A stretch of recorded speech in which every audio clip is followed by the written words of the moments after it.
Welcome back to this exercise portion of this course on AutoCAD. In this lesson, we're going to build the same model that we did in our previous lesson, but I'm going to use solid primitives as the foundations of my geometry. Let's begin by taking a home view. Now I'll place a box. We'll make it 20 by 8. Enter, and the height 2 units.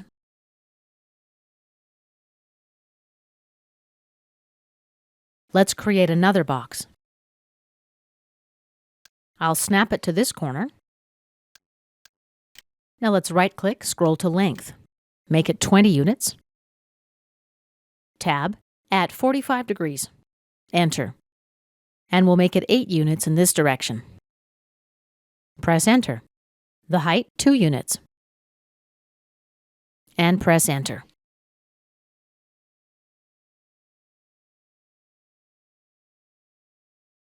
Okay, I've ended up with both sides a little bit short, so let's extend them. We're going to use some support geometry to help us out.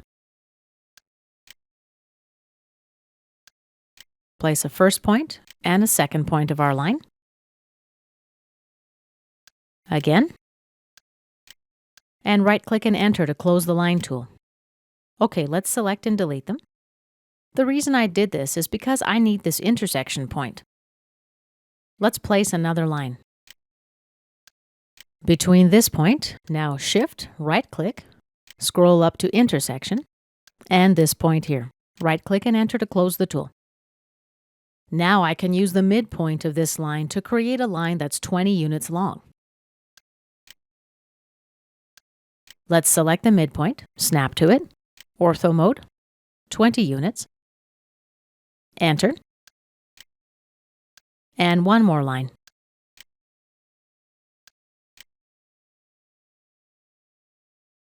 This line is going to be 20 units, tab at 45 degrees. Press Enter to accept, right-click and Enter to close the tool. Now let's move a face. We'll move this face here. Activate the Move Faces command. Select the face to move. Right-click and Enter to finish the selection. Now select the base point and the destination point. Let's select this face now. Right-click and Enter to close the selection. Again, midpoint. Oops, I didn't get the first point. Let's press Escape. Activate the command again, Move Faces. Select the face to move, right-click and Enter.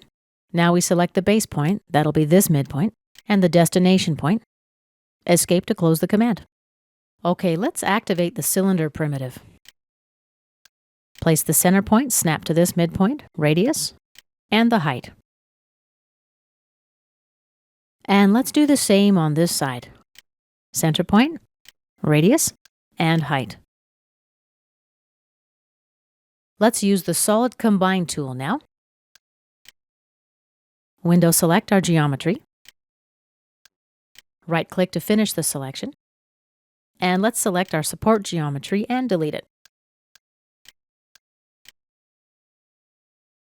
Right-click to execute. Now I need to create a slot and a round hole. Let's use the box primitive first. We'll awaken the center of the arc at this end. Here's my first point. Let's create the dimensions as 10, tab by 2, Enter. The height doesn't matter as long as it goes through the solid. Let's activate the Move Faces command now. Select the face to move. Right-click to finish the selection. Now choose the base point. Next, the Move To point. And Escape to exit the tool. Let's activate the cylinder command now. Center point, radius, and the height. Let's create another cylinder. Center point, radius, and height. And one more cylinder. We'll awaken the center of this arc. Snap to it as our center point. Radius, let's say 2 units, press Enter, and the height doesn't matter as long as it goes all the way through. Now we're ready to use the Solid Subtract command. Let's activate the tool. First, we select the solid to subtract from, right-click. Now select the solids to subtract. Right-click to execute and close the tool. Now I need to create a groove over here. Let's learn how we can do this. Let's try using the slice command. Select the solid to slice. Now select 3 points to create a slicing plane. And our third point, right-click and enter to close. Let's do the same thing on this side. Activate the slice command. Select the solid. Right-click to finish the selection. Now the 3 points of the slicing plane, first point, second point, and third point. And right-click and enter to finish. Okay, let's make a copy of this solid. I'm going to activate the 3D Move command. Select the solid. Right-click to finish the selection. Now the base point. I'm going to move it along the Z-axis. Press C for copy. Enter. Distance, let's say 1 unit. Press Enter. And press Escape to exit the tool. Now to better see what's going on, let's select and hide our solid. So with the object selected, right-click, scroll up to Isolate, and select Hide Objects. Now I'm going to need to move these 4 faces 1.5 units in. To get this done, let's create some support geometry. I'll toggle Dynamic UCS on. Now I'll mouse over this face to activate it.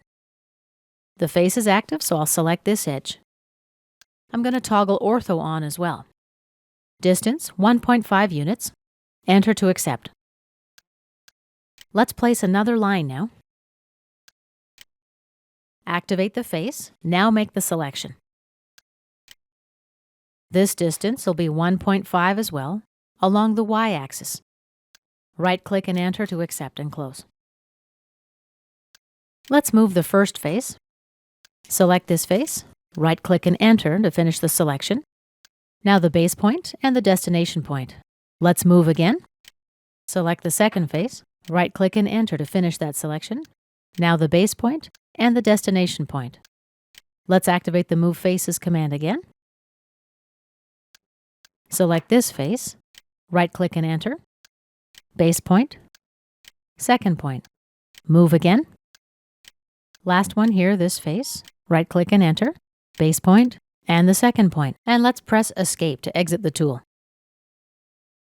Okay, let's select and delete the support geometry we'd placed here before.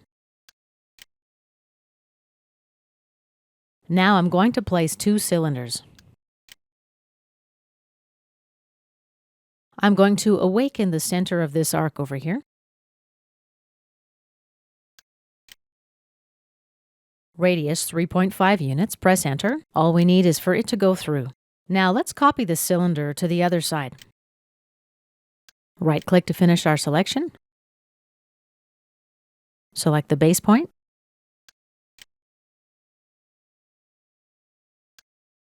And the destination point. Right-click and enter to close the tool. Let's activate the Solid Subtract command now. Select our solid. Right-click. Now the objects to remove. And press Enter. Let's apply some fillets now. Let's say radius of 1 unit. Press Enter. Now let's select the edges to fillet. And Enter to accept and apply the fillets. Let's apply 1 more fillet to this edge.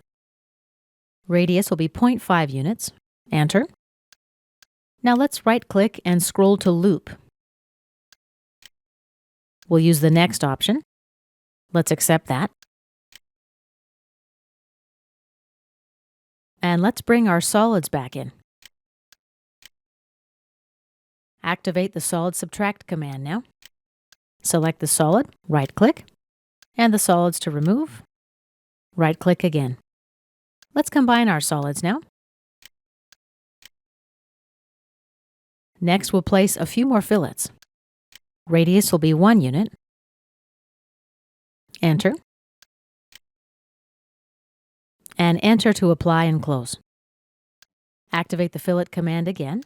Radius 0.5 units. Let's use the loop option this time. Right-click, select loop. And let's select an edge. Take the next option. Accept. Select another edge. Let's accept that loop. Another loop, accept. And let's accept this loop as well. Enter to accept and close the tool. Now we'll use the mirror command. Select the object to mirror and right-click. Now the 3 points of the mirror plane. First point, second point, and point number 3. Delete source objects, no. Lastly here, let's combine these two solids. And we'll switch to realistic view. And here is the result of our work. As you can see, there's many ways to accomplish the same objective in AutoCAD. This concludes exercise 59. In our next lesson, we'll be creating a Geneva wheel.